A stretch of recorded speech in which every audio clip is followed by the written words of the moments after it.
All right, guys, I want to share with you a watch that I noticed a buddy of mine, Ryley, this is Ryley's watch, so big thanks to Ryley, had picked up and I didn't know anything about. Now, this is the Hamilton Khaki flight timer, and yeah, that's the manual.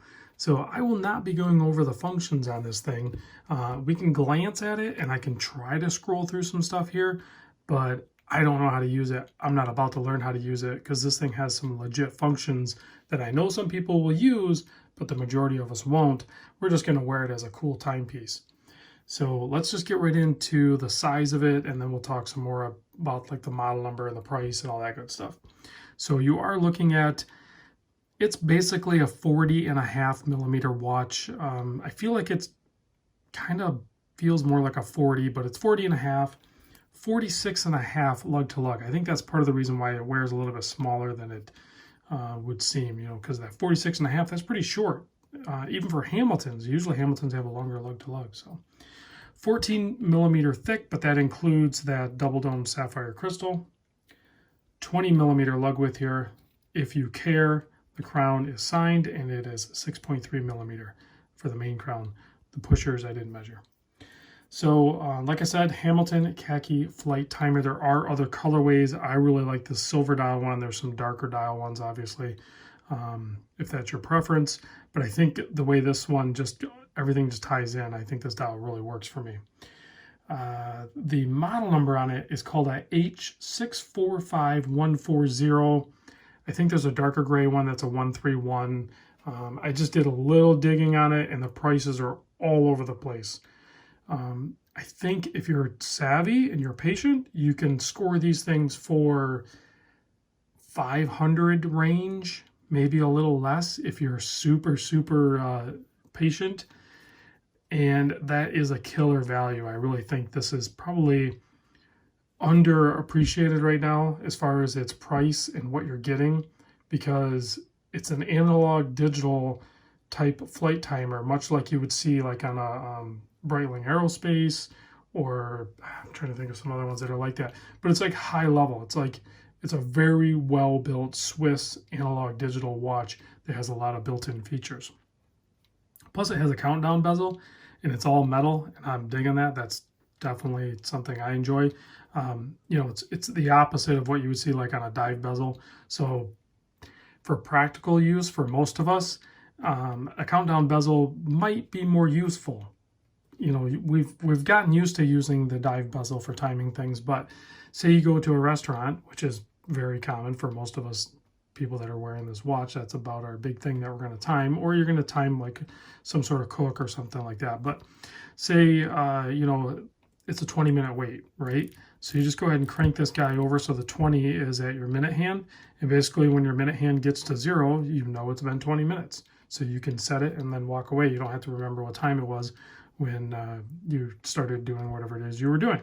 So that's where the countdown bezel just seems to work better for me in my daily use, and I think a lot of you would, once you've started to use it, you would possibly agree. So like I said, this is a perpetual calendar and all that. There's a lot of information in this book, and in a lot of different languages too. It's not all just one language. It's not that crazy of a manual, but it's very detailed. They give you a lot of pictures and they break it down. You can see Ryley, or previous owner, even highlighted some stuff to keep a quicker reference to figure out some of the regular stuff. Once you set that, other than a battery change, you're probably not going to have to really set that again, but there is a resyncing of the hands. So like if the hands get out of sync, you can actually resync them. Synchronize the hands is right there. Let's see what else. There's takeoff and landing times and logbook functions. That's all for like pilots, guys. I have done a little bit of flying, but not enough where I needed to have this information, or I don't know if pilots even really use this on their watch, but could be a fun thing to play with. So anyway, back to the watch. So it's a non-screw down crown. It is 100-meter water resist, but if you just cycle the crown forward, so like you can see up there on the display, it jumped up to UTC. So you can do a couple different time zones. If you just rotate the crown with, I don't know what that means. I guess Wednesday the second, and it's, yeah. So yeah, that's your day and date and all that stuff. That's your calendar. So then you have your alarm. There's probably multiple alarms. There's your chronograph. Now the chronograph, you can start, stop, and reset. So that's pretty standard affair. There's a countdown timer. So I'm not sure if you can adjust that. I'm sure you can. And then you get into this, I think has to do with all your flight timing and everything. So I'm not going to get into that because I don't understand it.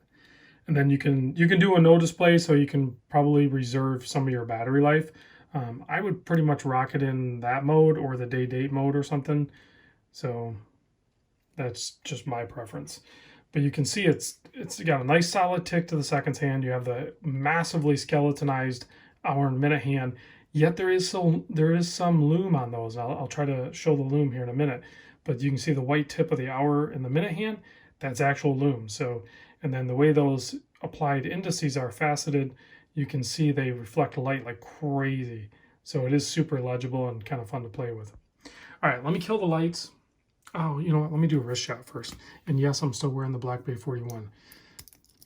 It's all month I'm going to be wearing it, other than when I do these videos and I put another watch on it. No, it didn't come on this. This is a Strap Mill Canada vulcanized rubber.